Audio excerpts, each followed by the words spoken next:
जय श्री महाकाल। जय महादेश। मैं साधक के रूप में और भक्ति मार्ग के रूप में सभी एकत्रित विडंबनाओं से अलग होके, ठीक है, और सभी शारीरिक रिश्तों से अलग होके एक आत्मिक रिश्ता सभी लोगों के साथ बना के उस विषय पे एक बात करूँगा। ठीक है, सबसे पहली बात तो चैनल को जो क्रिएट हम लोग किए हैं तो ये इसका एक अलग पर्पस है, कोई हंसी मजाक के लिए या कोई किसी को अलग सी चीज़ देने के लिए नहीं। इसमें ज्ञानवर्धक बातें हैं, स्पिरिचुअल माइंड आपका किस तरह से आपको काम करवाता है, आपका निजी जीवन कैसे दे सकता है। ऐसा नहीं है कि हर एक व्यक्ति साधु संत बनता है इस चैनल के द्वारा, ऐसा नहीं है भाई। ठीक है, हर एक के लिए नॉलेज होना ज़रूरी है, हर एक के लिए स्पिरिचुअल होना ज़रूरी है। जब तक तुम्हें यही बात पता नहीं कि तुम्हारा बाप कौन है तब तक कुछ नहीं हो सकता। सीधी सी बात ये है। तो आज हम बात करेंगे कि तंत्र का विशेष रूप अध्यात्म में किस तरह है। अब सभी लोग कहेंगे कि अरे भाई साहब, ये तो तंत्र है, ये तो गलत विधाएं हैं, इससे तो ऊट पटांग होता है, इससे गलत चीज़ें होती है।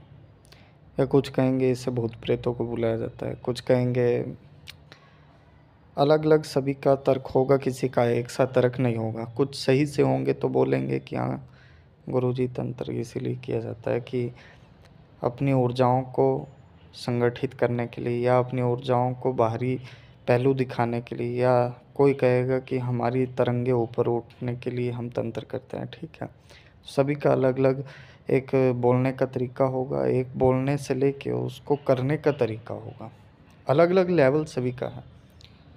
तो तंत्र के बारे में विशेष ये है कि पहली बात तो तंत्र किसी को नुकसान देने के लिए नहीं किया जाता। ठीक है, तंत्र शब्दावली में एक बहुत ही गूढ़ रहस्य है। तंत्र, त से बना तन और यंत्र से बना हम खुद। शरीर जो है वो यंत्र की भांति है हमारा।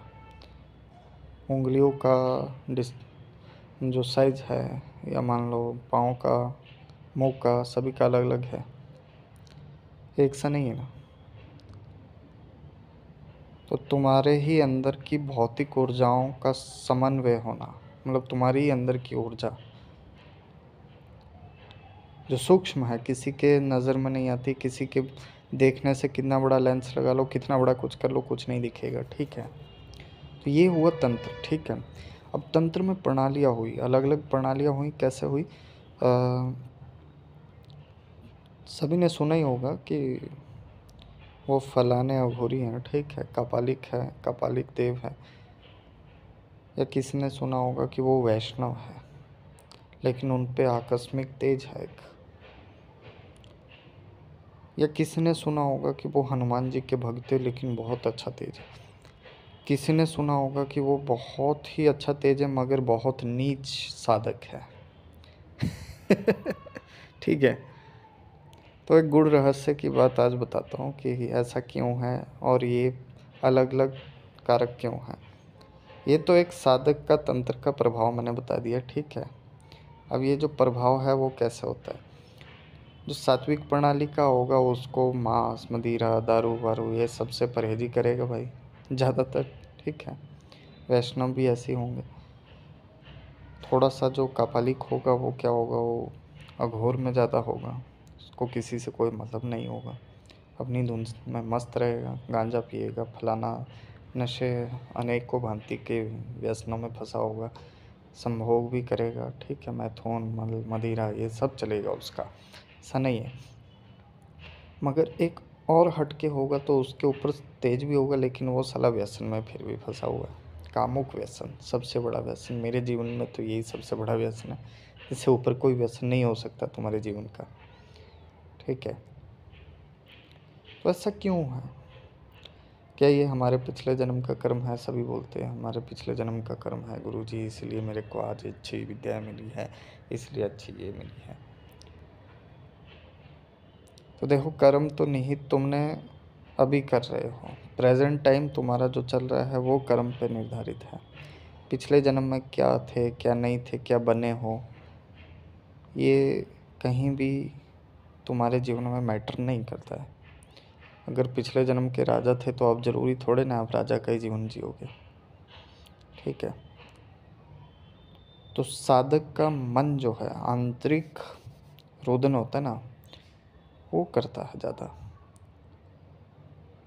तो उसके पास कुछ हो ना हो के भी बहुत कुछ होता है। अभी बताऊंगा आगे डिटेल से, थोड़ा सा समझने की बात है। दूसरा इसमें ये हुआ कि अब प्रणालियाँ कितनी हुई तंत्र की। ठीक है। डामर तंत्र, ओडिश तंत्र, क्रियोड़ीश तंत्र, कौल तंत्र, अघोर तंत्र, वाम तंत्र।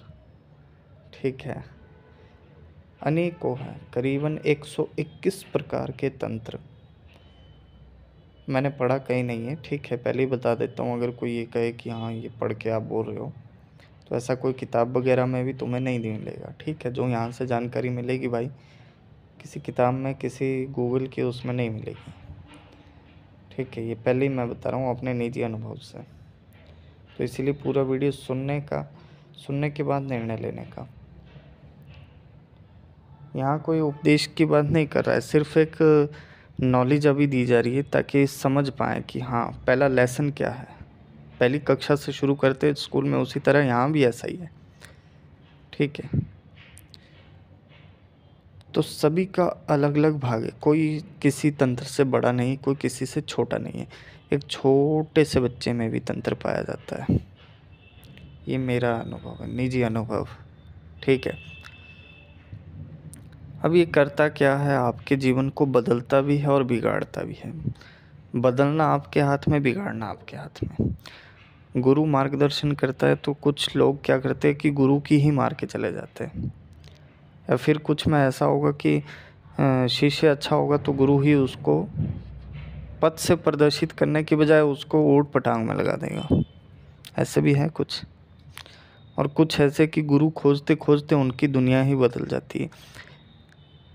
एक बोलता, गुरु जी मैंने तो 40 गुरु देख लिया, आज तक कोई सही मिला ही नहीं। तो मैंने बोला कितनों से दीक्षा ली? कहते 10 गुरुओं से दीक्षा ली, ये किया मैंने, इतना लाख मरवा दिया, कुछ नहीं हुआ।